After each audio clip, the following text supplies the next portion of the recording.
good are we going to get into today? Well, if you like, there's a couple of sheep. One of those, you only need one. I thought I'd hold on to one of them. We're looking at Psalm 119, you know, and the 13th section is Mem, which is number 13. And so what do you know about Mem? Well, it's a sign of water. Yeah, it means water. And you notice in the note there that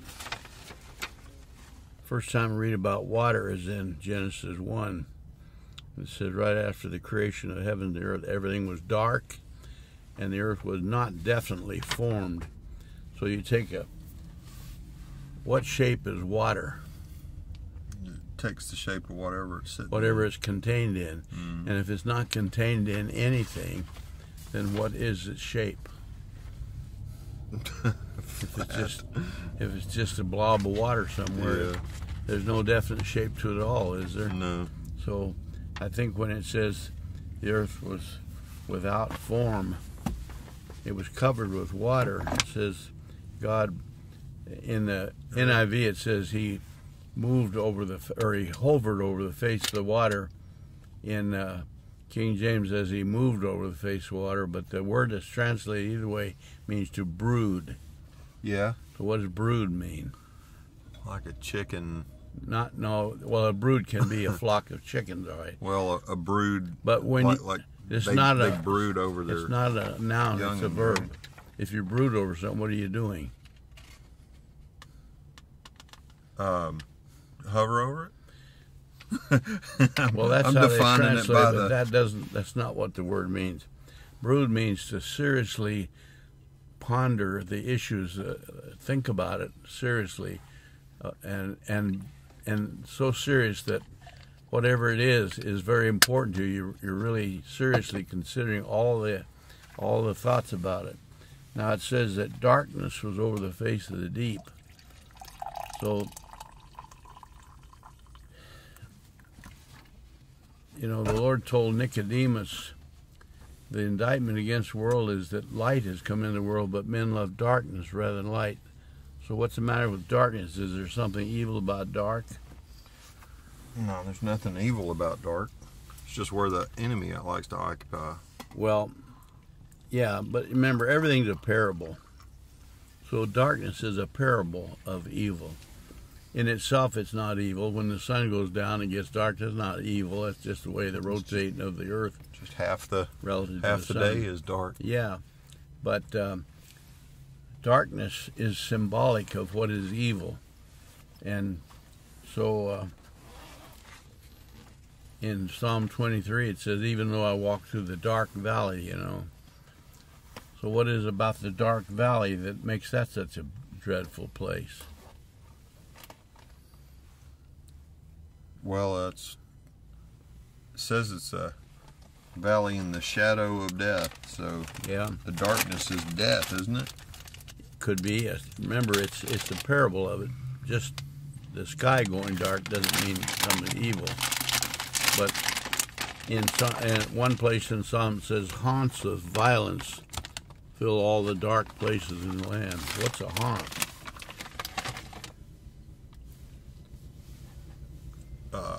Stirring up a fear. Well, if they say a house is haunted, what does that mean? Got ghosts in it. What's ghosts? Evil spirits. Yeah. So when it says haunts of violence, like saying evil spirits are filling all the dark places in the land. So if you were walking through that dark valley, which is the Kidron Valley, Kidron means gloomy or dark, would you have reason to fear? Not if you're walking with the Lord. You put a condition on it. I said, if you were walking through that dark valley, yeah, would there be a reason to fear? Because haunts of violence fill the dark places. Mm-hmm. What do those evil spirits want to do with you? Destroy you. Mm-hmm. So when God brooded over the original creation, the earth had no definite form to it, and darkness was over everything. So the Lord told Nicodemus, the indictment is against the world is that men love darkness rather than light. If evil men love darkness rather than light, then what does God love? Light. Rather than darkness, right? Mm-hmm. So exact opposite of it. So and of course, remember, everything's a parable. Even this Genesis 1, verse 2, where it says, darkness is over the face of the deep, and the Lord brooded over it. Do you think that the darkness he was worrying about was the fact that the sun wasn't shining there? No. What was the darkness that was over this unformed world? Hmm. The world had not even been formed yet. It was created, but it hadn't achieved a definite shape or form. But the darkness was already there. What do you think the darkness was?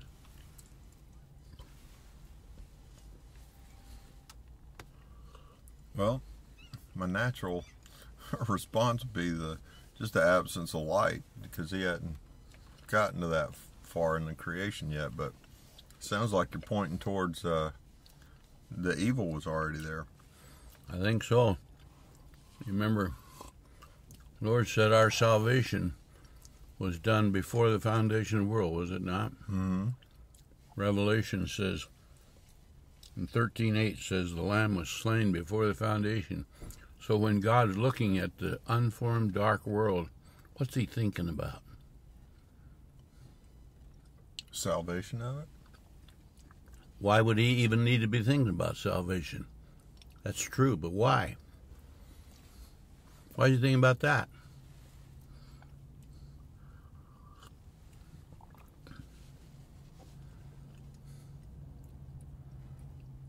He's looking at darkness.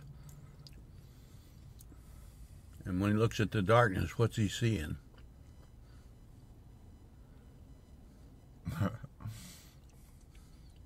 Well, he sees everything but the potential of something being lit up, isn't it? Well, Satan is a created being, is he not? Yeah. Do we know when he was created? I don't think we do. Doesn't ever say, does it? Mm-mm. But it does say there were things going on in the spirit realm before the earth was even created, or the heavens and earth. So if the Lamb was slain from before the foundation, why then?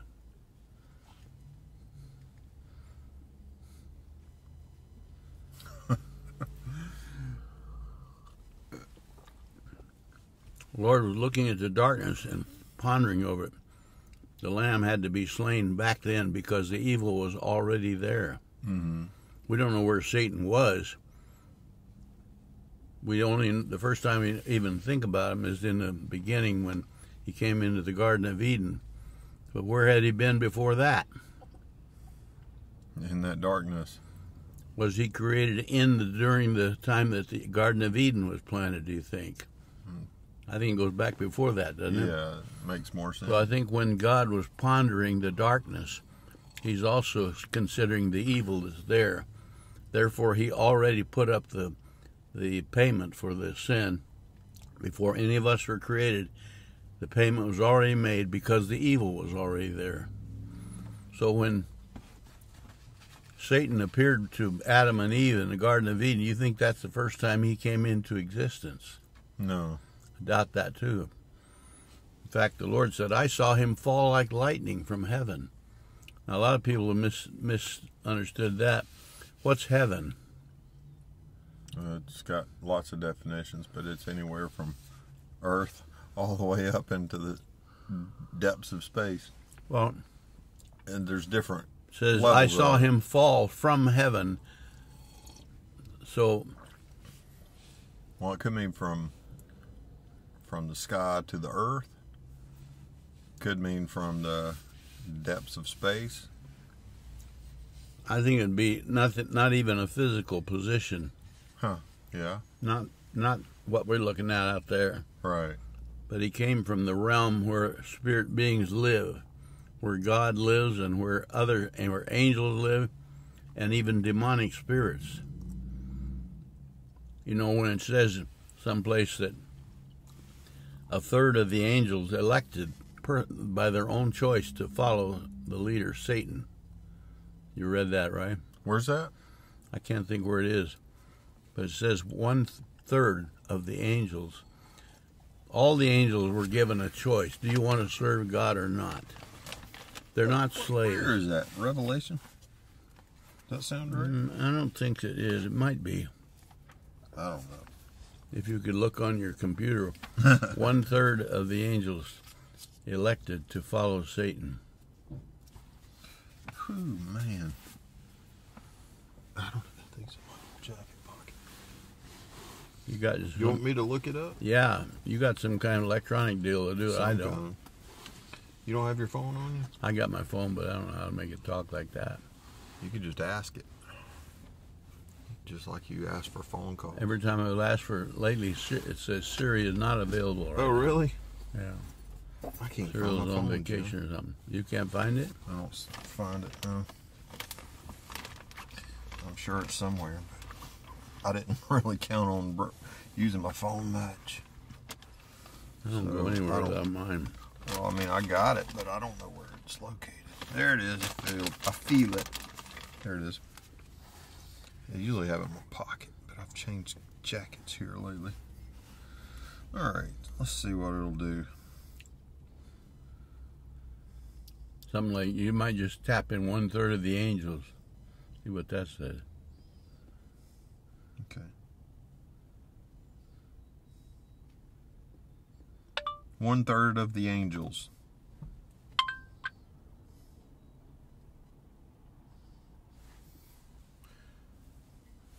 Turn the power on so we can crack the windows a little bit. Yeah. Okay, here we go. Revelation That was that? 12:4. Okay, look it up.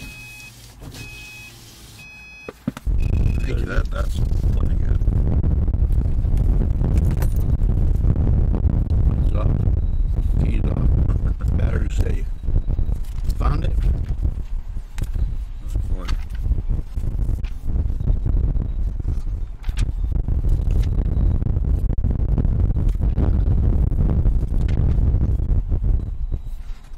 Yeah, it is. It says his tail drew 1/3 of them or something like that. Yeah. Dragon tail.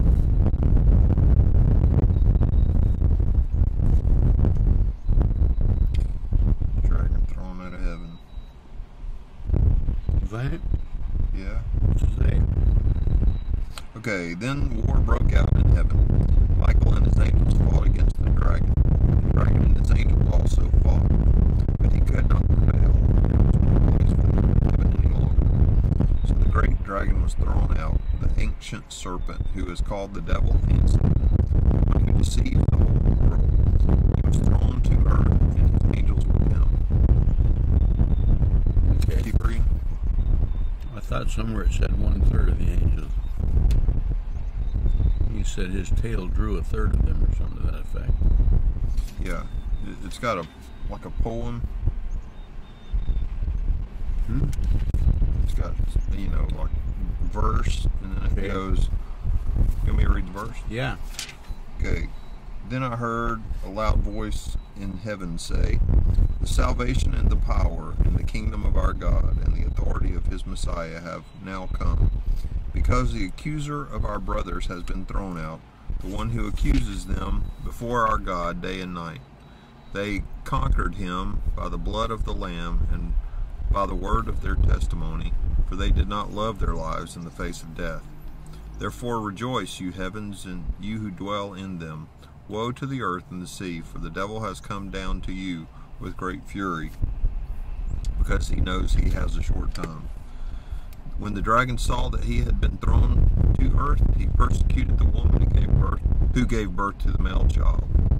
The woman was given 2 wings of a great eagle so she could fly from the serpent's presence to her place in the wilderness, where she was fed for a time and a half a time. Times and half time. Yeah. From his mouth the serpent spewed water like a river flowing after the woman to sweep her away in a torrent. But the earth helped the woman. The earth opened its mouth and swallowed up the river that the dragon had spewed from his mouth. So the dragon was furious with the woman and left to wage war against the rest of her offspring, those who keep God's commands and have testimony about Jesus. He stood in the sand of the sea. It didn't say anything about the tail. Okay. Well, it is in there somewhere, but I can't think of it. Anyway, you look at that story you just read. Do you think that's to be taken literally, or is it a parable? It's probably a parable. Everything's a parable. Well, for one thing, Satan is not a dragon. Right. He's not a serpent, but he acts like that. So when anybody who read that ever heard of a dragon, what are they going to think? Well, people in our day and age think about the medieval times and, maybe a flying creature that breathes fire. Yeah. Well, there are creatures in the world that are called dragons. Yeah. What's that, a Komodo dragon? You know what that Komodo is? dragon, yeah. Looks like a big husky crocodile almost, extremely dangerous. They'll eat lizard. cows, I mean, Yeah. they're dangerous They're animals. tough boys. And so anybody who's ever been around one of those things, the very word dragon would bring fearful thoughts to them, wouldn't it? Yeah. So Satan is described in a term that, for one thing, what do you think Satan looks like, really? You've seen 1,000 pictures of him. What does he look like? Always. Kind of looks like a Red skin and bifurcated tail. got horns on him. Looks something like got goat feet, that kind of thing. Yeah. Do you think that's a real picture of what Satan looks like? No. So Satan doesn't look like anything. He is an evil spirit, is he not? Right. What do spirits look like? I don't know. Well, they don't look like anything They don't have a form. because the idea of the word "look like" something is something our eyes can discern something and come up with an image. You can't see a spirit. You can't see evil. You can't see even good. It's just not something that shows, is it? Right. And when it says, I saw Satan fall like lightning from heaven. Now, a lot of people think that heaven simply means the place with gold streets where God sits on his throne. Right. And of course, as Satan used to be a resident of that place, he had to have been a good guy at one time, right? Well, yeah. But that's not true either. John said clearly he was a liar, a murderer from the beginning. Uh-huh. He started that way. And he's a created being. So when it says Michael fought with the evil spirit and threw him to the earth, is that something going to happen someday, or has it already happened? That's already happened. First time we ever hear about him was in the earth, wasn't it? In the Garden of Eden. Mm-hmm. But he came out of the spirit realm into the physical earthly realm, did he not? He was talking to physical people. Mm-hmm. So he was thrown from the spirit realm, and when the archangel threw him to the earth, would that be a gentle nudge or what? No. And he hurled him with terrible vengeance and anger, and so this evil spirit fell into the earth. And my feeling is, when God was brooding over the darkness in Genesis, if at least if nothing else, he realized what is darkness. If it says men love darkness rather than light because their deeds are evil, why do they love darkness? Because they love evil. And because darkness somehow is a place for evil to exist. So if he looked at the darkness and saw a need for salvation, would he not have seen the enemy's influence on people, even back there before the foundation, before the world was even formed into a earthly form? It was created, but it hadn't even achieved its form that it has now. There was nobody in it, nobody there. But God is not tied down to a clock or a calendar, is he? No. If he sees something, it doesn't have to have happened yet. He sees it before it happens. So when God looked at the darkness, what do you think he saw? evil one. Saw the evil. He saw what the evil was going to do with the people who were not even yet created. And how did God feel about it? He didn't like it. He didn't like it. In fact, he knew something absolutely phenomenal had to be done about it. So the very next verse says, he says, let the light shine out. Yeah. In our interpretation, it says, let there be light. Mm-hmm. And I said, God did not create light. Light's not a part of the creation. God himself is light. The Lord said, I am the light. When was the Lord created? He wasn't. He is eternal. He always is. So he's always light. And when he says, let the light shine out, why does the light need to shine out? To defeat the darkness. Yeah, that's how you defeat darkness, is letting light shine out, right? Yeah. So Yeah. until the light shined out, the darkness covered everything. So when God was brooding over it, I mean, he's looking at it and saying, this is terrible. I can't have this. So what he was looking at was the evil spirit that was already there before the earth was even formed, before one man was ever created. Evil was already there, and evil had a plan in mind. What does evil want to do? Destroy, kill. Destroy who? God. God, that's right.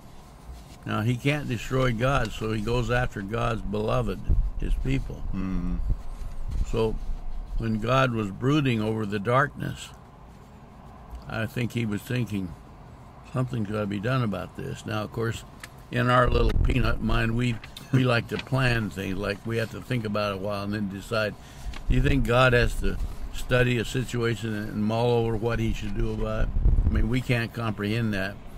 God doesn't learn things, does he? No. Why not? Because that means that he was ignorant before. That's right. He's never ignorant of anything. He knows everything. Right. We can't even comprehend the idea of infinite. We just have to say, well, that's just the way it is. So he brooded over it, and he knew that something had to be done. So what does he do about it? He gave his son. Yeah. Said, let light shine out. Well, how does the light shine out? Through Yeshua. Yeah, Yeshua is the light. Yeah. So what does he do to let the light shine out? What does Yeshua do? He comes in the form of man and lives it out. Becomes salvation. He becomes the sacrificial atonement, and then he sends the gospel out to the world. Yeah. So the light goes out to the whole world. Well, you notice Mem is about water. Uh-huh. So the first concept we have of the Lord's operating on the world was his looking over the face of the waters. It says, darkness covered the face of the deep. So the first thought about water that we read in the book is how evil was over everything. But water, I wrote the next paragraph, water next to air is probably the most important requirement for all living things, isn't it? Mm-hmm. Gotta have it to live. How long can you live without air? Without air? Yeah. I don't know, maybe a minute or two? Yeah. 8 minutes? It can be counted in seconds, can't it? Yeah. I mean, 2 or 3 minutes, or maybe a little bit more, but not much. I mean, if somebody can't breathe, they're going to be dead very quickly. So when a paramedic goes to find somebody down on the ground, what's the first thing they check?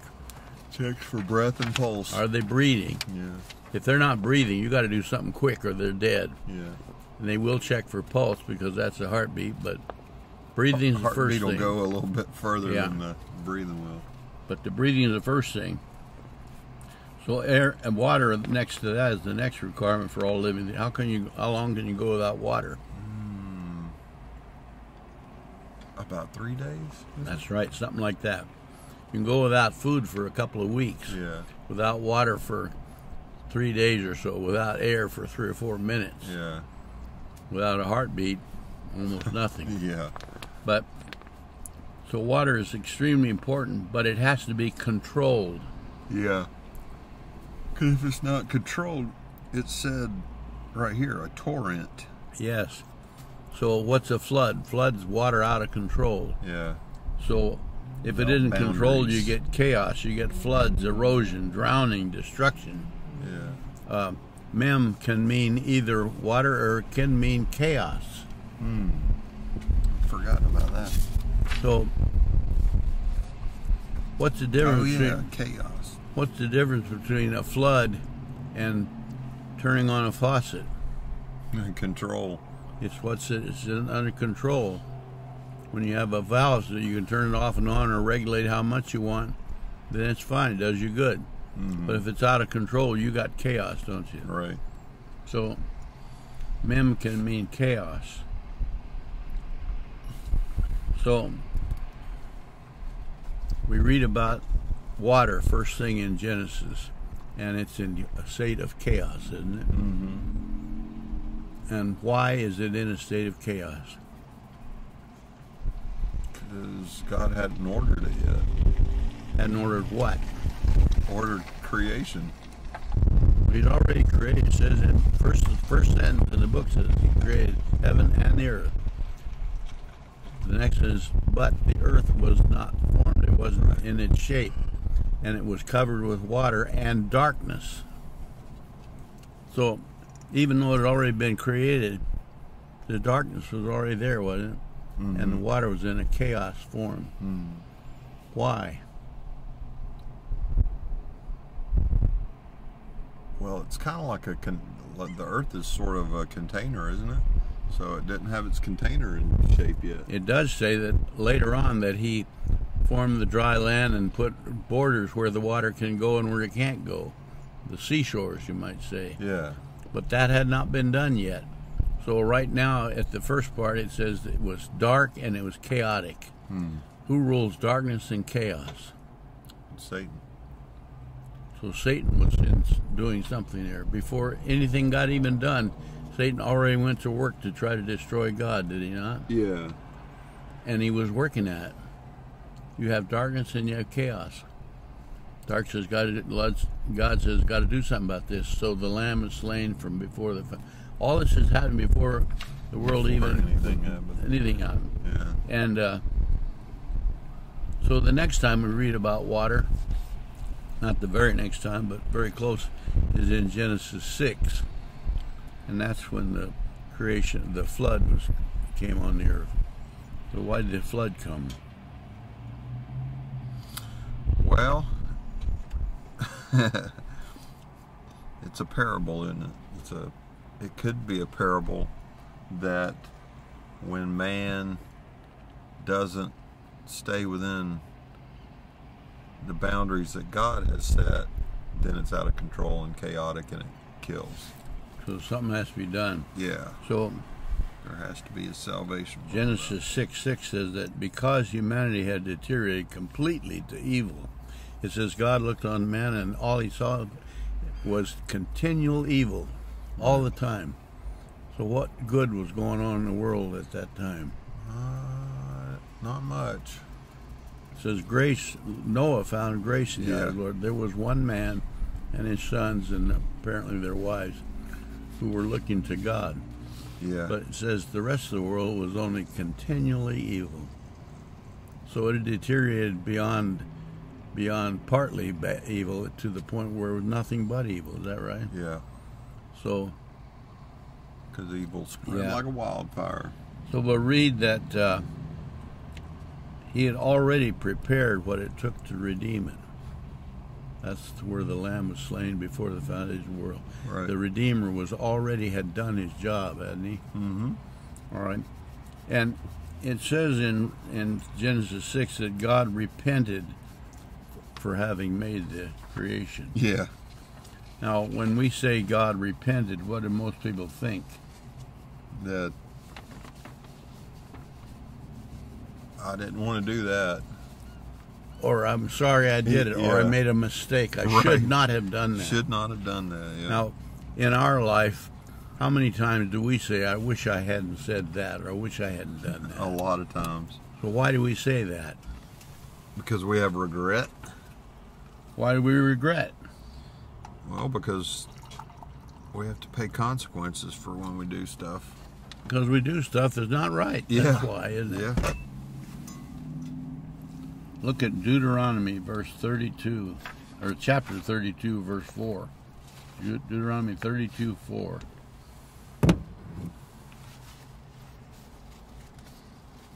I'm trying not to bend my paper.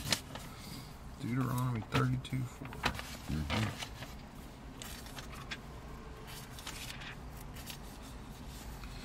32:4. The rock, his work is perfect. All his ways are entirely just. A faithful God without prejudice. He is righteous and true. So what does he do? Good.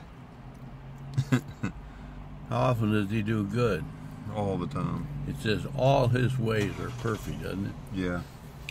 So when does he ever say, I should not have done that? He doesn't. Everything he ever does, ever, Is good and just. is good and just and right, isn't it? Mm-hmm. So how could God then repent? Well, If repent means I wish I hadn't done it or I'm sorry I did it, that's right. can it ever come to that with God? No, not. That all his ways are good. So His nature changes the definition of repent. So will anything that he has done ever call for wishing he hadn't done it? No. So even though the world had deteriorated to absolute total evil, does God say, I wish I hadn't made the world? No. So what does repent mean? Means to turn about from your present course. That's right. Make a U-turn and go back the other way. So he's been in the business of creating up till now. What's the opposite of create? Destroy. If you make a U-turn from creating, you go back to destroying, don't you? Yeah. Now, it was brought out in our Sunday level, well, he was sorry about one thing. He was sorry that the world had fallen into this condition, and sorry for the people who lost, I'm sure of that. But is he ever sorry for anything that he did? No. He may be sorry about what we do. In fact, there's a place where it says, do not grieve the Spirit. Can the Spirit be grieved? Oh, yeah. But is the Spirit ever grieved because he did something? Look at there. Look at that. That cup is You got a handle no on it? more good. No, you don't have a handle on it. It just came off. How It about just that? popped right off, didn't it? Well, that's something a carpenter can't fix. Well, if you got some super glue, it might fix. But Yeah, that's true. these are Dale's kids. Yeah? Yeah, see those photos? They sent- Grandkids or the kids? Yeah, well, they're grandkids. Okay. They're Dale's kids. They're our grandkids. Harrison and Watson. Harrison Watson. Yeah, Do you need some more juice in there? Or probably, yeah. be able to handle it? So anyhow, Handle it. it says don't grieve the Spirit. So God can be grieved, but he's never grieved about anything that he has done. But he can be grieved about what we do, doesn't he? Right. So it says, though, in what does Isaiah 53 say about grief? He bore our sorrows. He carried our griefs and bore our sorrows, right? Yes, sir. Or bore our griefs and carried our sorrows. But the whole thing is that God does have plenty of grief, but never about anything that he has done. Yeah. It's always about what we do that makes him grieve. Yeah. So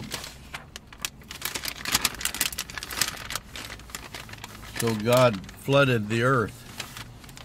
Another one of them. Yes. He flooded the earth. So what got destroyed in the flood? Everything but what was saved. What was saved?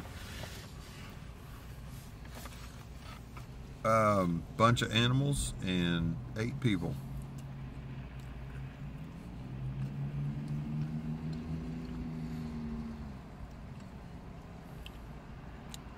So people got saved and people got destroyed, right?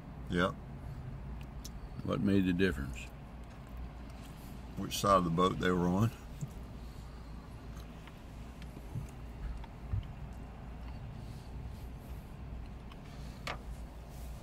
or to follow a thread that we've been following for a couple of weeks in our What discussion. determined which side of the... Agreeing with God. Yeah. Those who agreed with God were on the inside. Mm-hmm. Those who did not were on the outside. That's what Right. it is. How about the animals? Which ones of the animals were the good guys?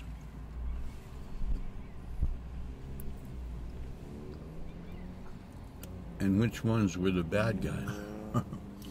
The animals just paid the price. I don't know if there was a quantitative bargain with the animals, was it? A lot of animals died.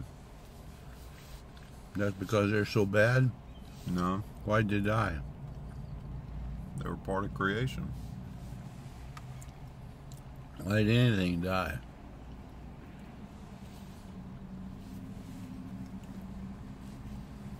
Are those animals being punished for their wickedness? Can't say that they are, because that doesn't make any sense. Well, Romans says there will come a day called the manifestation of the saints. Mm-hmm. And it says on that day, the creatures will be delivered from the futility that they're in. And they look forward to it. Every living creature, these trees all got disease attacking them. Right. Every animal is under constant danger from other animals, is it not? Or from disease or from starvation or something like that. Mm-hmm. The whole creation is deteriorating all the time. Is that because it's evil? No. It sure shows the effects of the evil power on the creation that God made. But Well, what does the scripture say? The futility of creation? yeah, They cry out against the futility. the Romans says that this day called the manifestation of the saint. What does manifestation mean? And for something to be shown. Mm-hmm. Right now, you see a few people come walking down the sidewalk. Can you tell which ones are the Lord's people and which ones are not? No. How come? Something that you wear on the inside, not on the Right, it's outside. in the heart. God sees the heart. Man looks at the outward. We can't tell anything about the outward. But because of the evil that men have done, the whole creation went into this destructive mode, didn't it? Seems very fair, does it? So it says, for one thing, when the Lord returns, the trees of the field would clap their hands. Yeah. Now, that's got to be a parable, doesn't it? Yeah. Trees don't have hands. That's right. But what does it mean that trees would clap their hands? They're happy. Good times, the celebration. Yeah, Whatever that means. If you went to a some kind of a concert, you're going to spend a lot of time clapping your hands, aren't you? That's right. Why? Either to the beat or to show appreciation. You're showing appreciation. You're showing how much you enjoy what you're seeing. Mm-hmm. Why would the trees of the field clap their hands?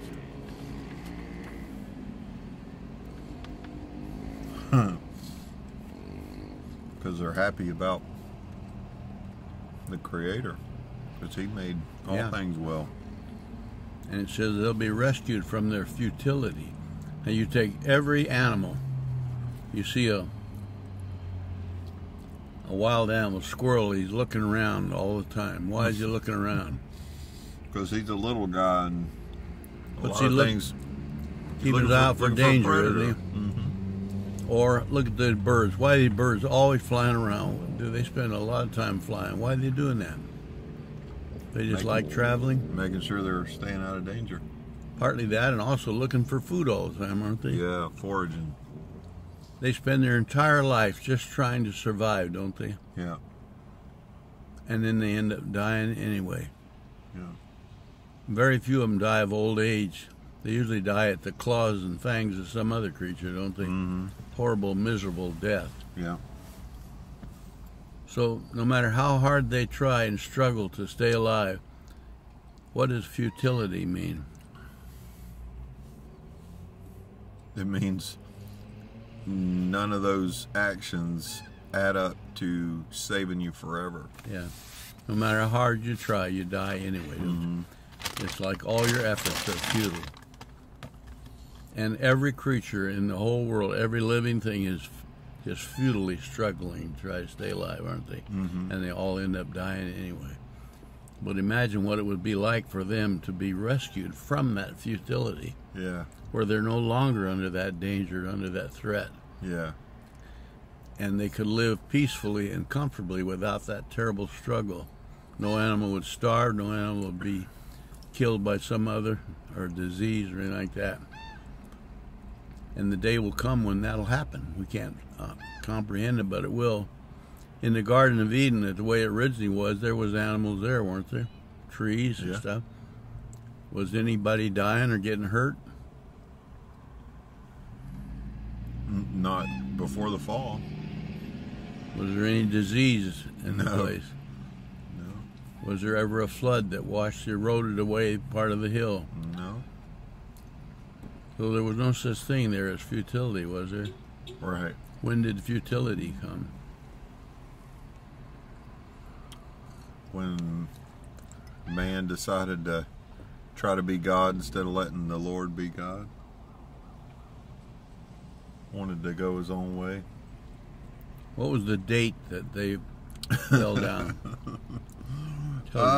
What did you say? Like 5,785. It tells you exactly the date right in the book. Yeah. On day what? Day 2? No, I mean day no. 8 or 9. It says the day you partake of this forbidden fruit, yeah. that day you die. And when you die, what about all the other creatures? The Garden of Eden was closed, was it not? In the Garden of Eden, everything was peaceful and safe. Yeah. Once the door of that gate was locked, what happened to the safety and the comfort for everything? Everything became a wild place. And whether they knew it or not, they were heading toward Genesis 6, the flood, weren't they? Yeah. Boy. Now, that was not to punish the animals. The animals did not rebel against God. Not one place did any animal ever rebel against God. But they fell under the destruction because of the evil of man. So man's disobedience to God not only affected himself, but it affected every living thing in the world, didn't it? The reason why trees have bark beetles is because of the sin of man, isn't it? Huh? Yeah. So we read about water there in Genesis 6. And it says, up until that time, it had never rained in the world. It said that, doesn't it? Yeah. How did the trees Came get up water? from the mist. Just a mist, like fog. Yeah. Somehow it watered the plants. Do you know that the giant redwood trees in California, that's the way they're watered too? Really? They get their moisture from the sea mist, the mist from the air that comes in. How about absorbs. that? I suppose they get some out of the ground, but most of it comes from the mist. But so it had never rained in the world, but when it did rain, for the very first time, how much of a rainstorm was it? Covered the earth How long did it go on? over. Well, it covered it for a long time, but It it says rained exactly for 40 days. and 40 nights. days. 40 is always a picture of judgment, you know. Yeah. What does judgment mean? Sorting stuff out. Put everything where it belongs, right? Yeah. So Sorting it out. the flood was putting everything where it belonged. And, of course, the evil that's in the world belonged in death, did it not? Yeah. So the flood saw to that. Huh. That's something to think about with all the things that have been discovered, like seashells in Appalachia, all the dinosaurs out in the desert. Yeah. So when you put it in those terms, everything was put where it should have been. Yeah. And but they had never seen rain before. But when that rain came, everything died. So after that, it rains a lot. Yeah. But the very next time it started to rain, what would people think? Starting to fear. Here it comes again. Yeah. But the Lord said He made a guarantee that it will never again flood the earth. And He made a seal, or a seal was a badge of authority, or a symbol of authority, guaranteeing that it will never flood the earth. What's the authority? The rainbow. The rainbow. And so you look at a rainbow, almost anybody thinks it's one of the most beautiful things there is, isn't it? Yeah. And so whenever it rained, the rainbow would be there to guarantee that I'm not going to flood the earth. This is not for evil, it's for good. Right. But look what the pagan world has done with the rainbow. That's right. One of the most evil schemes that's ever come on humanity has made that into their symbol, isn't it? Yeah. To back up their twisted view of God's, talking about order. Yeah. God created man in two forms, male and female. That's His order. And what are they doing with that concept? Making it a symbol of perversion. Absolutely. I mean, it's so perverted beyond even imagination. Yeah. It's like a natural sign of God's covenant. And They got these transgenders. They got ones that they can't decide which one they are. I mean, it's just wild, isn't it? It is. And people think, why are they getting away with that? Are they getting away with it? No. Like the Book of Romans says, they're paying their dues for all of it. Sometimes it seemed like, read Proverbs 16:4. That's about purpose, isn't it? No. No? There'll never again be a flood. There was a flood because of the evil, but that's not going to happen again. But what does 16:4 Proverbs say? 16:4. The Lord has prepared everything for His purpose. It does have purpose in it. Yeah. Even the wicked for the day of disaster. Lord prepared Everything for Yeah. His purpose. Even the wicked for the day of disaster. Yeah.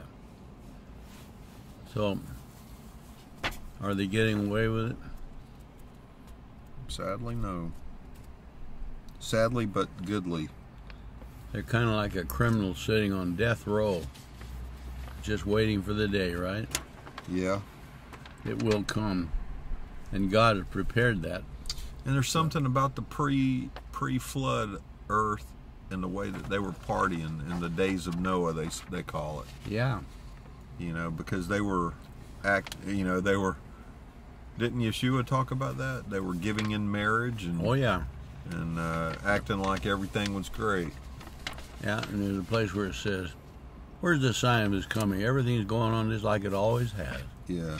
So the world rejects that concept, but it says God has prepared a day for His wrath. And when God prepares a day, what's the chances it might not come? There are zero chances it won't come. It will come. It will come. And then they'll learn that they are only mortal, you know. Now, we're talking about miracle, and talking about water, that is, as one of the very first concepts in the whole Bible about water, isn't it? So now you get to John, which is second Genesis, the first miracle that the Lord did. What was that? Water to wine. Mm-hmm. And you know that story. Yeah. There was a wedding. Mm-hmm. And they had these 6 water jars by the door into the wedding hall. Yeah. What was the purpose of those water jars? They're for hand washing. Or for general, maybe foot washing. Yeah. Probably foot washing. You know, when you went to someone's house, They made a big thing about washing their feet, didn't they? Yes. So why wash their feet?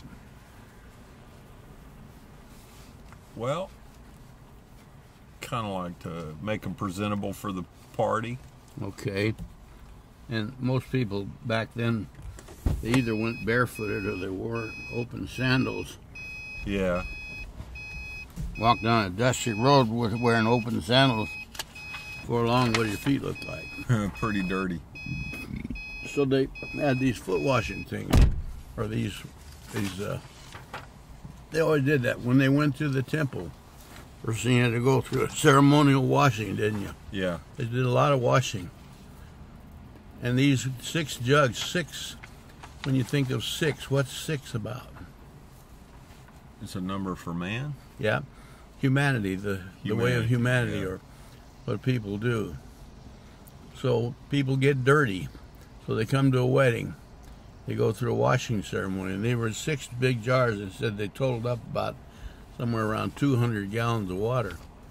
So we don't know how big the wedding was, but if you ever seen a picture of a Jewish wedding, there's lots of people at them. So likely there would have been quite a few there. Maybe there was 100 people there. We don't know. So now they're going to wash their feet as they come in. So they take a dipper, get some water out, wash this guy's feet. Next guy comes to take the same dipper, dip again, wash this guy's feet. Every time they take some water out, they're putting some dirt back in, aren't they? Yeah. Before long, that water's going to get pretty polluted, isn't it? Yeah. But they keep using it. And they keep using it, and they keep using it, and they keep using it until everybody's in. Then what happens?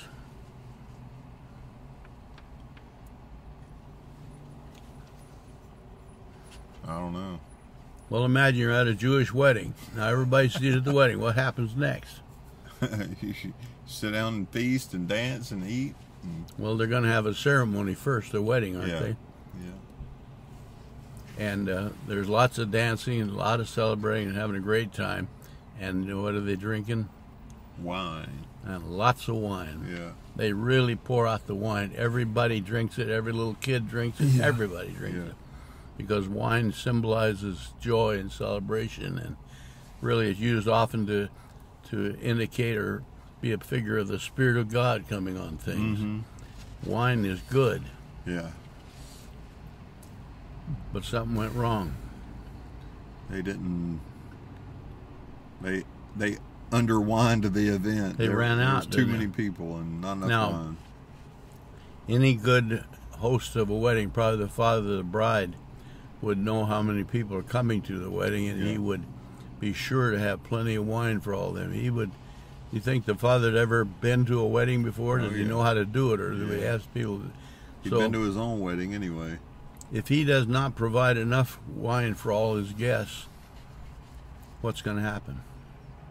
Well, the guests are going to leave, and then it won't be too happy of a situation for his daughter and the people. It's going to be a total disappointment and embarrassment. The man will be considered as an insult to his guests. You didn't even provide enough for us. Maybe I didn't get any wine at all. Somebody else got it all, and you didn't have enough for us. Yeah. And the whole thing would be a disaster, wouldn't it? Yeah. Oh, you just can't run out of wine. But they did. So what they did have was the wash water left from after washing everybody's feet. Yeah. And that was in 6 jars.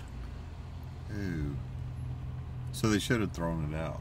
Or they would naturally have thrown it After everything's over, when you clean up the place, they probably dump the water. But out. at that time, there was water in them. They weren't full because when you're washing, you use up some of the water. So the Lord told them, fill them back up again to the brim. They filled them to the very brim. You couldn't put any more water. They were completely full. But this water's polluted, isn't it? Yeah. Now, the foot washing was a religious ceremony. What do religious ceremonies do? Well, let's go back. What does the foot washing at a wedding do? It gets the dirt off. But what does it do for anybody coming in? It certainly does, but what's the purpose? Why we do it? Why do it? Yeah, it's kind of a etiquette thing. Well, it makes them appropriate to be in the wedding, doesn't it? Yeah. It makes them feel comfortable and feel right. What do religious ceremonies do? Doesn't it make you comfortable and feel They right? make people feel good about coming to God. They make Yeah. you appropriate to meet God. But they're like polluted water. So even though ceremonially they'd been washed and they could say, well, I'm clean now, what had it been washed with? Dirty water. Polluted water. And even when they started at the beginning, it was nothing but the water supplied by man. So you look at religious ceremonies that are supplied by people, but not people that are absolutely dedicated to God. There's nothing evil about a ceremony, but if it's polluted, it may look like it makes you suitable to God, but does it really? No, it just makes you unclean. So the only thing that would make the wedding a success there would be real wine, wouldn't it? Yeah. The Lord says, fill up the jugs with water, make sure they're full. So they filled them all the way up again. Now the servants did that. The people that were, when you have a wedding, you have servants that are there to hand out everything, pour the wine, feed, give things to the people, whatever they need. So the servants are told to fill the jugs up. But the master of the wedding, the father or whoever was running it, is at the other end of the hall. He doesn't know anything about what's going on. But how does he feel?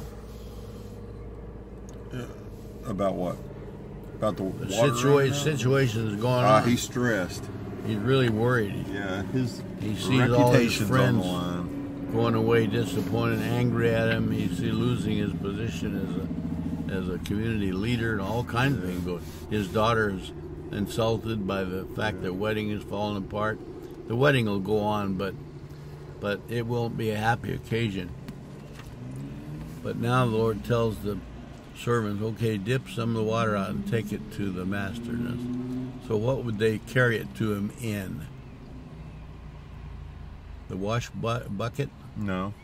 What would they put it into? Smaller, probably like a wine carafe. Whatever they would serve wine with, they put it into that. So when they walk out to the master, when they have a jug of this freshly made water, they hand it to him. What does the master think as he sees them handing it to him? They've got something new. You got for me some to wine try. here. Yeah. He recognizes what it looks like. Takes one sip, then what? He says, "What are you doing, hiding this from me for this moment? Yeah. This is This completely is the greatest wine ever." completely backwards. Yeah, Normally, what's the normal thing you would do? serve the greatest wine first, and then after everybody's loosened up some, you give them the You give 'em the shoddy leftover. one. You saved out the best for the last. Now, this guy, has he ever drank wine before? Yeah, Now, I'm not much of a wine guy, but people that drink a lot of it know the difference. There's good wine and there's bad wine, isn't there? How good is this wine? taste. Oh, it's the finest.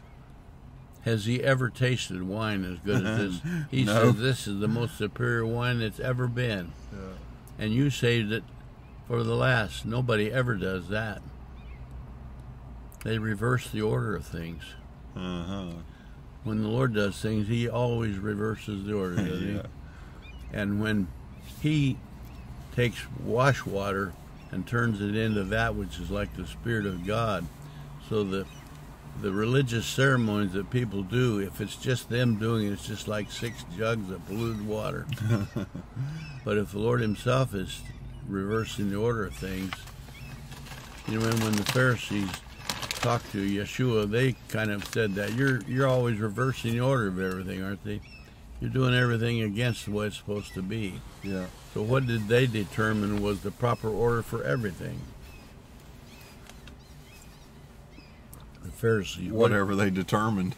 They're the 6 jugs of water, aren't they? Yeah. The man, see, the humanity. You do things the way we tell you to, but you're reversing the order.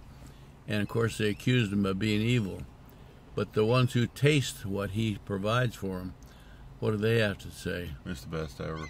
This is the best there ever was. There Yeah. can never be any better than Yeah, this. that's good. Can you see a parable in all of that? Yeah, that's good. And, of course, a lot of people just think, well, that's just a wonderful thing. He did it just to prove who he is. And that's true enough.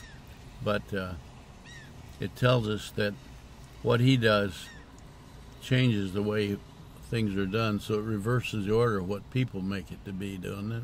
Yeah. So,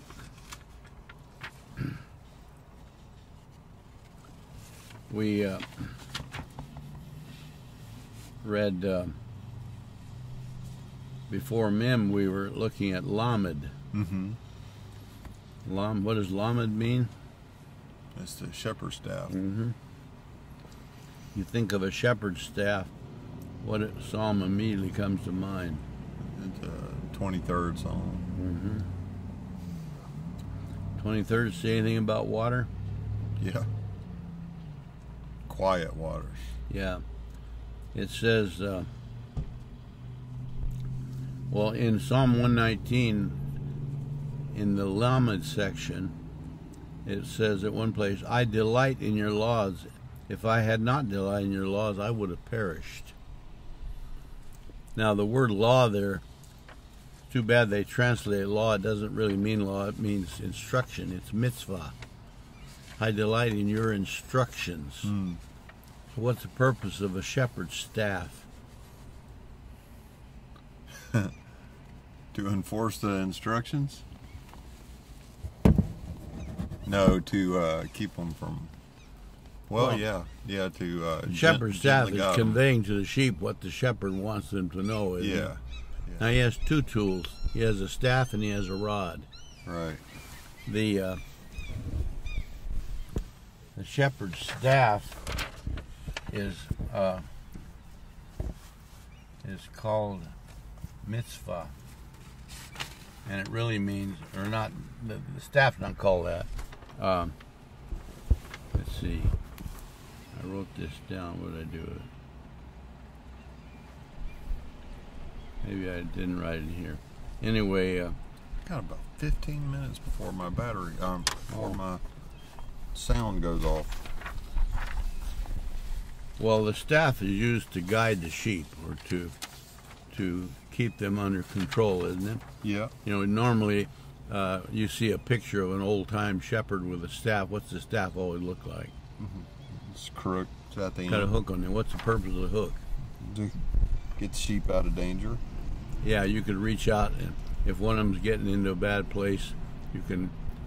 Now, the best thing a sheep can do is just listen to the voice of the shepherd. But if the shepherd says, "Come here," and the sheep does that and obeys immediately, there won't be any need for them. Right. But if he's going to be ornery about it and not come, now the shepherd's not going to let him go into danger.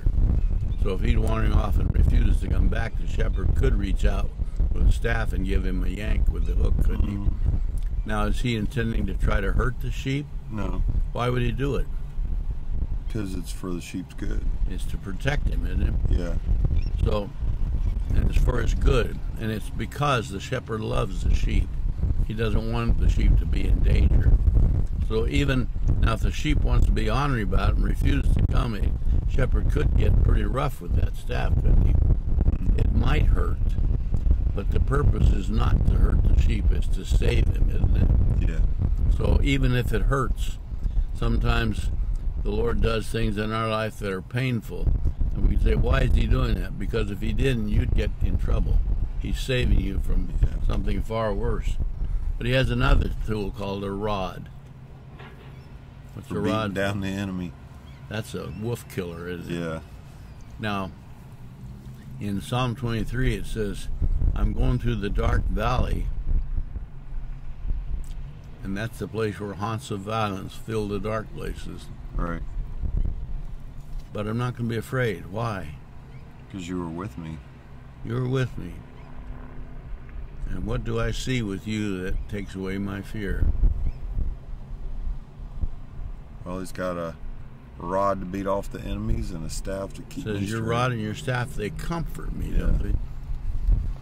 How can a rod, which is a wolf killer, comfort a sheep? Because you know that rod is going to come between me and that That's wolf. right. Yeah. What's the opposite of comfort? Afflict. Well, he does say, your rod and staff comfort me, and since they comfort me, I do not. Fear. So what's the opposite of comfort? Fear. Fear. Yeah. If it weren't for the rod and the staff, I would be afraid. Afraid of what? The enemy. What the enemy, the wolf, or whatever's out there, danger, what it could do to me. I'd be afraid of that. But because I see both your rod and your staff, I know what the staff is for. It's just to keep me under control, to give me guidance. You know, a shepherd could use a staff either he could just hold it, he could use it to point, go that way, or he could hold it in front of him, don't go any farther than Right. just turn here a little bit. Or he could prod them a little. If they don't go, he could poke them with it, make them go. Yeah. A lot of things you could do with the staff, but it's always for the good of the sheep, isn't it? Yeah. He would never use the staff for anything that's harmful to the sheep. Even if it's painful, pain can sometimes be good if it saves you from trouble. You know, there's one good thing, even physically, pain is good for it. It makes you protect a vulnerable area. If your arm suddenly hurts because of pain, Grab it. you protect it, or so the pain gives you a reason to take extra caution. But how can a rod be a comfort to you?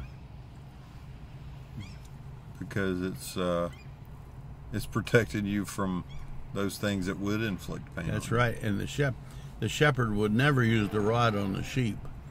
The rod is for attacking enemies with. Has the sheep ever seen the shepherd use a rod? Yeah. And he knows what it does. That's right. Doesn't do anything to hurt me, but it does to something to protect me from that evil that would hurt me. So both the rod and the staff comfort me. And then it says, the shepherd leads me. Where does he lead me? Paths of righteousness. Yeah, or the right path. Yeah. Now, if you went out in the desert, over there in the Negev in Israel, there's lots of trails going every which way. The Bedouins are out there with their camels going in. There's other sheep herders going different way. They're all going different places. So there's lots and lots of paths. But if you want to go to a particular place, can you just take any path you see out there? No, you got to take the right path. If you take anything except the right path, you're not going to get to where you're trying to go. Now, why are you on a path at all? You got a direction that you're going. Yeah. When you're on a path, you're going somewhere. You don't go on a path because you want to be on that path. The path is not the object of your travel. The path is a means of getting to wherever you're trying to go. Yeah. So where is the shepherd ultimately leading us? To the house of the Lord. Yeah. Now, when you're on the path, that's temporary, isn't it? Yeah. How long do you stay on the path? As long as it takes to get there. Until you get there, right? Yeah. And then once you get there, you're done with the path. Yeah. But how long do you stay at the house of God? Forever. Yeah. That's a forever. The path is temporary. Yeah. We are on the path now, are we not? Yeah. Now, the shepherd knows that every sheep has to have two things. He has to have water and he has to have grass. Mm-hmm. Now, he's out there in the desert. There's not much water out there and there's not much grass, but there is some water. And wherever there's water, there's going to be some grass. Does the shepherd know where that is? Oh, yeah. Do the sheep know where it is? Not without the shepherd. They have no idea. If it was up to them, they'll starve or choke to death for water, won't they? Yeah. Because they don't know where to find it. The shepherd knows. And so he leads me to the green grass, and he makes me lie down in it, and he also leads me to the water. Also still water, you know. It's evident that sheep won't drink out of running water. They like calm water. Maybe, I don't know what scares them or what the deal is, but for some reason the word is that they won't drink out of rushing water. They want to drink out of calm water. So it says he leads me by still water. And by the still water there's going to be grass. So all that's there for my good. And now we come to another place about water. This is in John 4. It's where the Yeah. Yeshua met the Samaritan woman. Remember that? Yeah. Place called Sychar, town in Samaria. Sychar means drunk. Oh, really? Mm-hmm. What do you suppose goes on in Sychar? Oh, a lot of drinking. Yeah. So it wasn't a very godly sounding place, does it? No. Kind of a big party town. So he goes to this village, and with his disciples, they're on their way back to Jerusalem.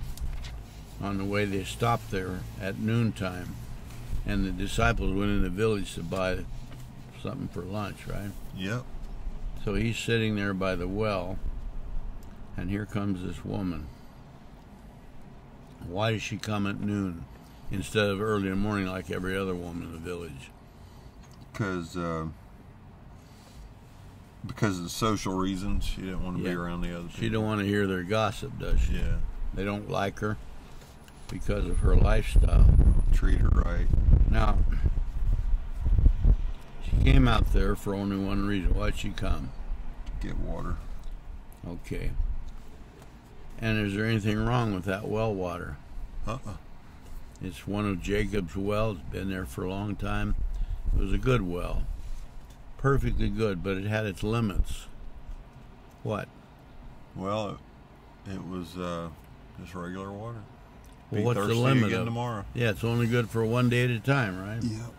So you can guess this. If she came out at noon today, what'll she do tomorrow? Have to go out again. At noon. At noon. And the next day after that, and the next day after that. When's she gonna stop doing it? When she dies, right? Yeah. She does this her whole life. She's been doing it for years and years. So she comes out there, and the first thing that happens when she gets there is the Lord talks to her. What does he say? The first thing. Give me a drink. Give me a. She's got her. Apparently, she's got some kind of a bucket or something, maybe a rope, and she lowers it down a well, fills it, starts to fill her own jug, and he says, "Give me a drink." She said, "What you talking to me for?" Yeah, Jews don't talk to Samaritans. We don't have anything to do with you. Why would you be asking me for that? What's he say to her? He said, if you knew who I was, you'd ask for me to give you a drink. And then what? That's true. And then you'd ask me for a drink, and you wouldn't have to get water again. If you knew who you were talking, you would ask me for a drink, and then what would happen? Then I would give you. I'd give it to you. And I'd give you what? Living water. Yeah. Now the condition was if you asked me for it. Did she ask him? Yeah. He said, well, then give me this water. What did she think it meant? She thought he was just going to give her a drink of just regular water. Not quite. All she knew was well, she didn't know what living water was. Never heard that term before, has she? No. But she heard something, a description that he gave her. Yeah, what did he tell her about it? He said, you won't have to come back to this well again. And she was like, okay, I'm in. No, he didn't say that. Well, he said that you wouldn't have to drink of it. You will never thirst again. Never thirst, yeah. So she said, okay, then give me some so I won't have to come back to this well. So when he said, I'll give you water so you'll never thirst, what kind of water is he talking about? Living water. Which is what? Him. It's life that comes from him. Yeah. She said, if I take this water, which I want, I won't have to come back to this well. So what kind of water is she talking about? She thinks it's regular water. This well water. Yeah, so we've got two kinds of water here we're talking about, right? Yeah. He's talking about living water, which is salvation that comes from him. She's talking about well water comes out of Jacob's well. But she wants what he offered her. All right? So he says to her,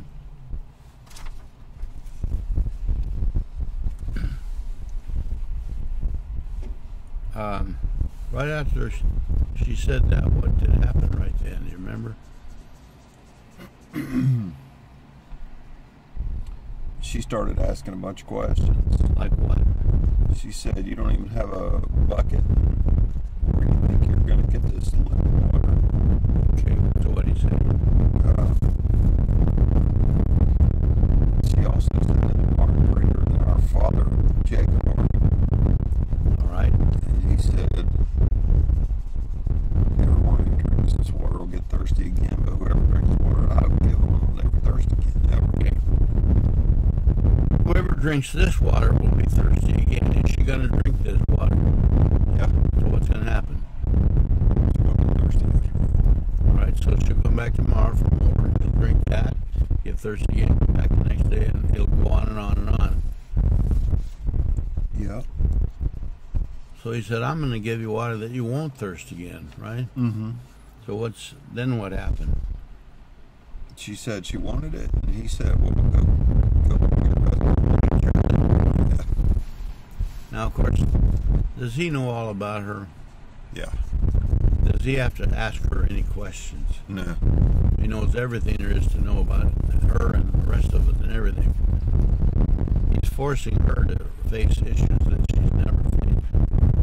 So he says to her, "Go get your husband." Now he knows the situation. She said to him, what? Well, she said, "Well, I don't have a husband." I don't have a husband. And then he said, boy, you got that right. Yeah, he said, "You've had 5, and the one you're living with is not your husband." Okay. You've had, when you say you've had, you're looking at their past, aren't you? Yeah. She's had 5 husbands. So how would you describe her past? One word.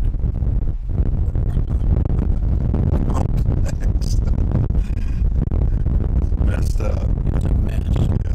Your past is a mess. Yeah. And the one you're living with now, that's your present life. And how would you describe her present life? It's a mess, too. Her past is a mess. Her present is a mess. Yeah. They said, I'm going to make it so your future is going to be different. If you don't get the living water from me, what will your future look like? A mess. Your past is a mess, your present's a mess, and without my living water, your future's going to be a mess. Your entire life is going to be a mess. Yeah. But if you take the living water that I give you, your future is going to be different. Do something with these recorders. So can you see that what he's going to give her is going to give her a new life? Because her life that she's living in the past and she's living now and will live in the future is the old life that's a failure, isn't it? Mm-hmm. So he says, I can give you something that's going to change your future. And I'm going to change your past is done with. You can't undo that, can you? But you can change your future. So now she goes back to the village. She's going to do something she has never done in her life before. What's she going to do? Well, she's drawing attention to herself. Well, what's she going to do that she's never done before?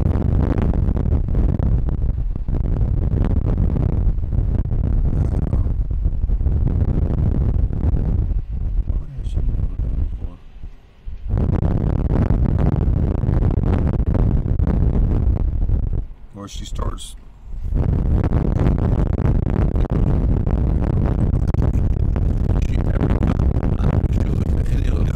Does she want to talk to any of them ever at all about anything? No. That's why she came out there at noon. Right. To get away from them. Right. Now she's deliberately, voluntarily going back to them. She's got something to say to them. She's never done that in her life before. Did they ever expect her to come back and tell her anything? Tell them anything? No. So everything is changing right away, isn't it? Mm-hmm. All right, now you get down toward the end of that passage, and I think it's about verse 39. Many Samaritans from that town believed in him because of what the woman had said. Okay, just a minute. Many. So how many is many? About 50%. Yeah, when you got a village of 300 people, and you're talking about many of them. Are you talking about 4 or 5 or 10? Probably over 100. Okay, you're talking about a big percentage Good of them. portion. Now, why did they believe? because of her testimony. Because of her testimony. So, have they ever believed her about anything before? No. Has she ever said anything to them for their good before? No. In fact, her whole past life was a failure, it was a mess. Her present life is a mess. Now she's doing something she's never done before. Why? Why is she doing it? Because she got that little. Now they said that many have believed because of her testimony. The next one.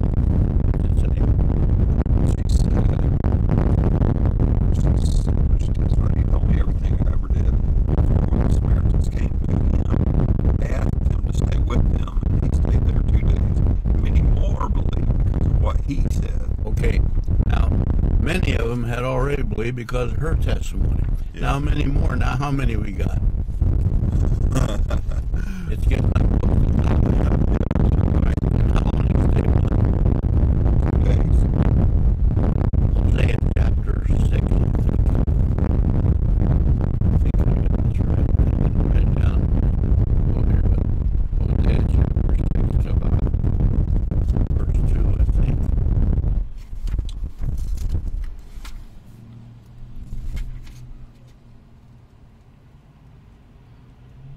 He will revive us after 2 days. Go back to verse Okay, 1. come, let us return to the Lord. For he has torn us, he will heal us. He has wounded us, he will bind up our wounds. Is that the village of Sychar saying that? Yeah. Yeah. Or anybody who's got the living water? Read that again, Yeah. verse 1. Come, let us return to the Lord, for he has torn us, and he will heal us.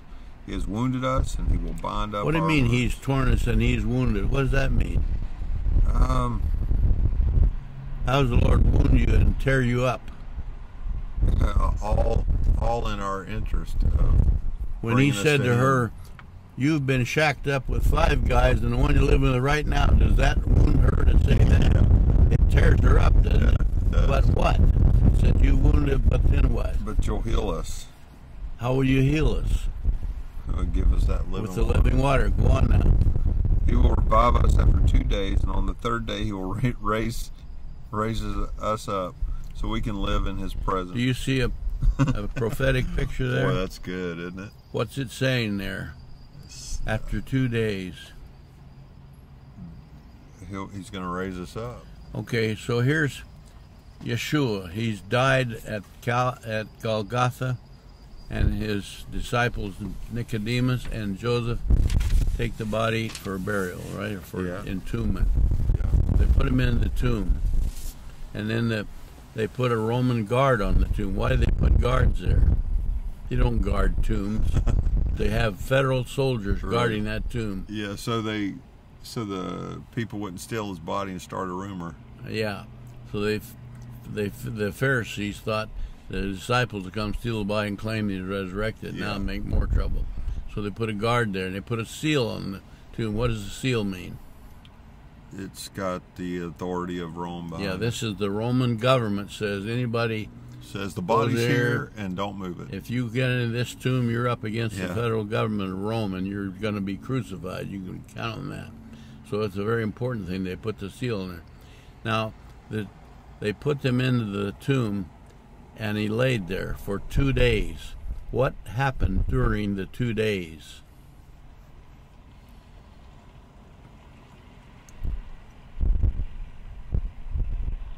Nothing? Oh, yes, something very important happened. I knew better than to say nothing, but that's all I had. Nothing happened, then why did he even talk about it? Waste of words. He didn't lay there for 2 days. It didn't. Nothing happened, so it's not important. Well, that's the period of him binding our wounds. Okay, when he now Isaiah 53. Yeah. Why did he die? To bear our sorrows, bear our wounds. So when they put him into the tomb, what went into the tomb? All our wounds. And Romans 6 says if you were put into him, you died in him, and you also were buried with him. So you were in the tomb. For how long? 2 days. And what was going on during the 2 days? We were getting healed. Yeah, when he resurrected, did the iniquities and the sins get resurrected with him? No, So where'd they go? they stayed dead. No, they did, but he says he took them someplace. Where? To Gehenna? Or to hell? He has separated your sins from you From the east to the west. as far as east. How far is east from west? Forever far. It's an infinite. You can't measure it, can you? Right. It's so far that there's no measurement for it. So during those 2 days, he was separating us from the evils that had put us into the grave. Then he's resurrected. And in what condition is he resurrected? Has he got the sin and iniquities on him anymore? No. What happened to them? They were taken away from east to west. So during those 2 days, they were separated. Yeah. So Hosea said, what will happen for 2 days? He'll be binding our wounds. And then on the third day, We'll be healed. well, what does it say? You just read it. It says On the third day, he's going to raise us up. Revive us after 2 days. On the third day, he will raise us up so that we can live in his presence. so what condition are you after you've been raised up? And new creation. So what happened to the iniquities and the evils? Isaiah 53 says we thought he was just getting what he deserved because he was such a fake. Yeah. But he really died for our sins. So when he went into the tomb, he was carrying your sin. How much sin did he have on him? All of it.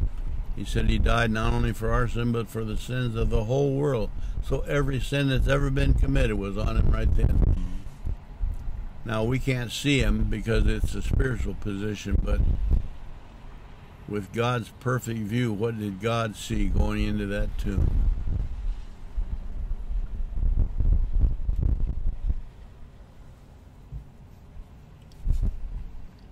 Well, his beloved.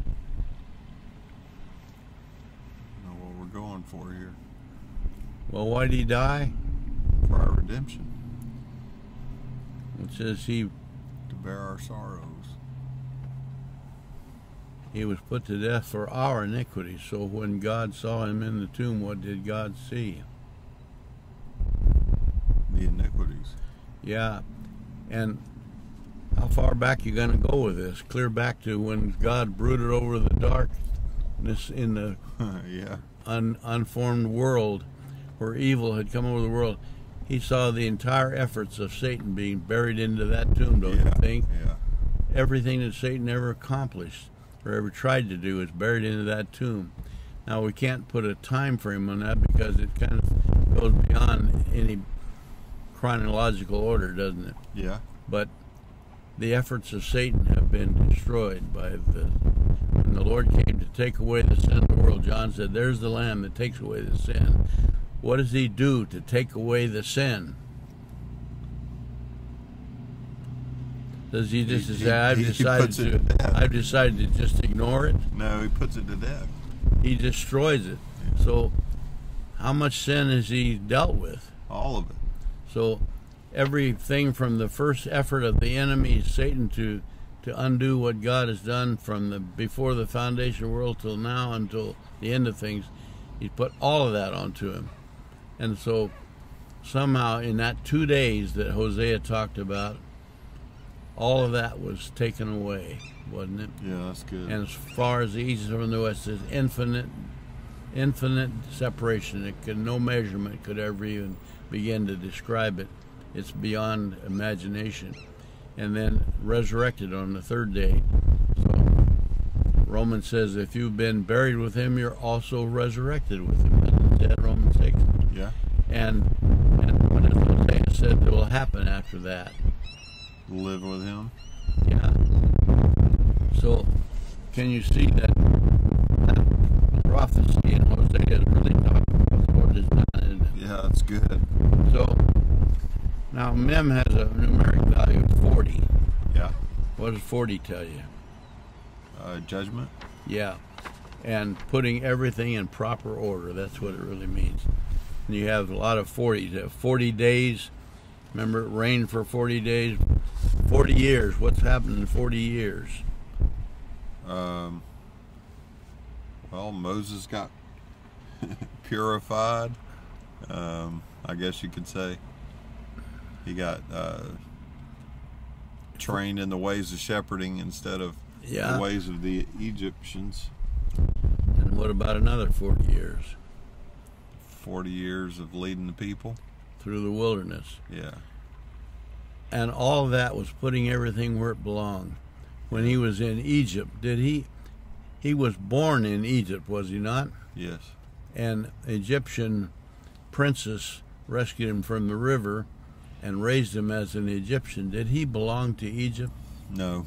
He needed to be put in his proper position, didn't he? Yeah. So 40 represented being taken out of Egypt and put into God's kingdom. So he goes down out into the wilderness and to the near Mount Sinai, and he comes to this burning bush. And what had he been doing out there for 40 years in Sinai? Learning how to shepherd. Yeah. Why? God want him to know all about sheep? He wanted him to know all about leadership. And he wanted to know about people who are sheep, right? Mm-hmm. Over 130 times in the book, the Lord refers to his people as sheep. Hey, Jim, I got to tell you this. There's this video that somebody put on social media. Yeah. It is a perfect picture. I'm going to see if I can get it on my phone and send it to you as a message. Okay. But it's a young man, and there's a trench, and there's something in it, and he's going to work getting this thing out. Yeah. And it's a sheep, and he wraps a belt around him and pulls him out and just pulls him. And then he kind of puts it to the side, and that sheep's all squirming around. And then he trots off, and he jumps, and he falls right back into the trench, exactly where he was before. Didn't learn too good. No, but it's a perfect picture. I mean, it's so perfect. It's real life, and it's exactly. Yeah. I'm going to send that to you. You got to see it. It's really great. Well, in the 40 years of roaming around in the wilderness under the direction of the cloud of fire and the daily cloud, what was happening in that time? 40 years. That's how the people were. They were just in and out of the ditch. Well, they were being put in their proper place, weren't they? Yeah. Now, look at that little truck. Yeah.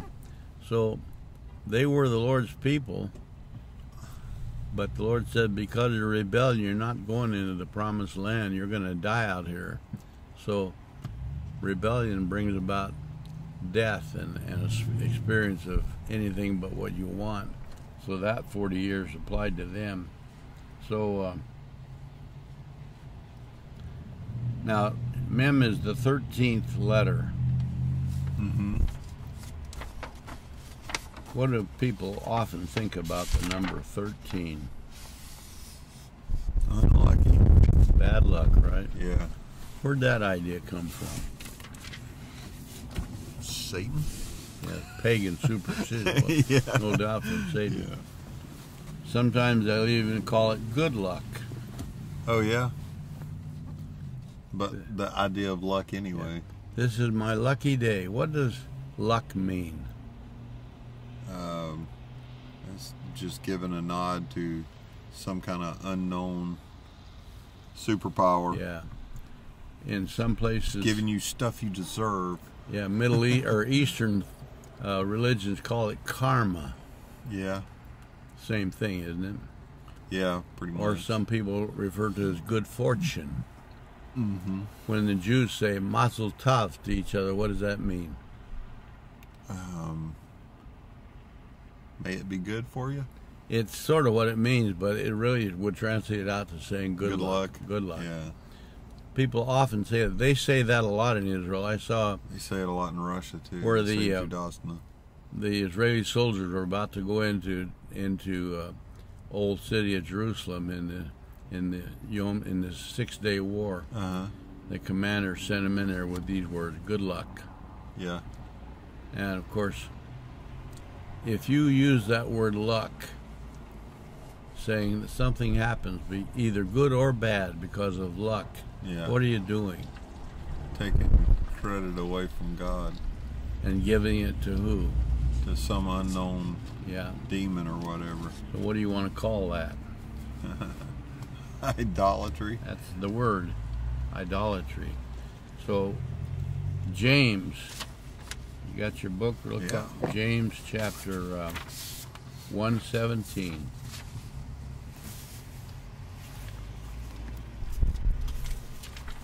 I'm getting cold. Are you? Yeah, I mean, Wind up the. you didn't see me with my coat wrapped around me? James Yeah, well, it made me James feel what? cold. 1:17. 1:17.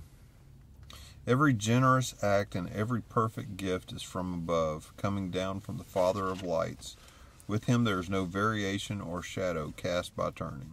So if something good happens, how come? It is because God did it. If you say good God luck, happened. I was lucky, what'd you just do? Take credit away from God. You just deposed God, didn't you? Or Yeah. dethroned him. You insulted God.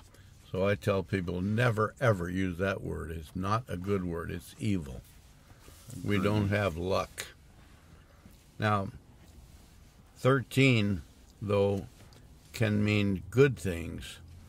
The word ahava is the Hebrew word. You know what that means? Love? Ahava? Love? No. Oh, love. Yeah, that's right. It means love. Ahava.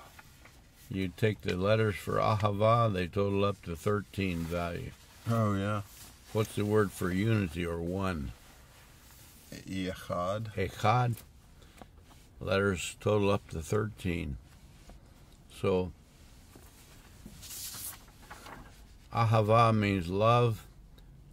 Echad means unity or one.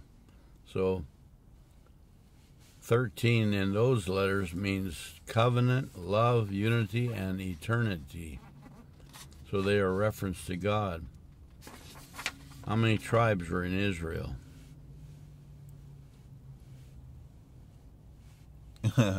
Counting the half tribe of Joseph, 13. That's right. How many apostles were there? 13. 13. So now you look at those last two references, Exodus 34:6 and 7, and Micah 7. All right. Exodus 34. Each of them is 13 attributes of God. Ah. Where did you find those? Did you just count them or what? No, I was looking at some notes the different ones have made about this. 34, 6. Exodus 34:6 and 7.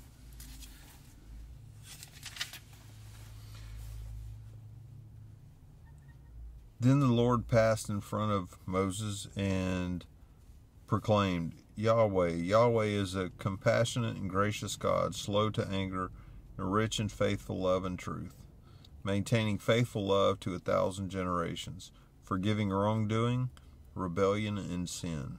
But he will not leave the guilty unpunished, bringing the consequences of the father's wrongdoing on the children and the grandchildren to the third and fourth generations. Okay, so there's 13 points that refer to what God does. Most of it's for the Lord's people, for good for them, but also what he's going to do to the enemies, isn't it? Yeah. So it's almost like the rod and the staff. Yeah. Look at Micah chapter 7. Actually, it's pronounced Micah in Hebrew. Micah means who is like the God? Who is like God? Okay, so 7, Chapter 7, verse 18 through 20. Who is a God like you? Here it is. Removing iniquity and passing over rebellion for the remnant of his inheritance. He does not hold on to his anger forever because he delights in faithful love. He will again have compassion on us. He will vanquish our iniquities.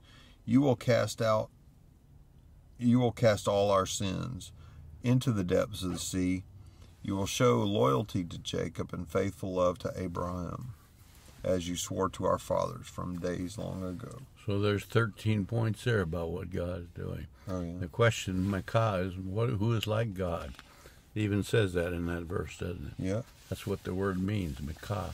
Who's like God? Exodus means exit or leaving, you know. So what's Exodus about? Not God. Well, the name means to leave. You know, we have the word leaving exit Egypt. from that. Leaving what? Leaving Egypt and the life of slavery. Yeah. And, you know, and that's a picture of the woman that the Lord met at Sychar. She was doing the In same the past, thing. you were a mess. Presently, you're a mess, but I'm going to take you out of this and give you a new life. Look at that guy. He's Yeah. pumping like mad to get airborne. Yeah, yeah. So, anyway, this little letter, Mem, has a lot of meaning in it, doesn't it? Yeah.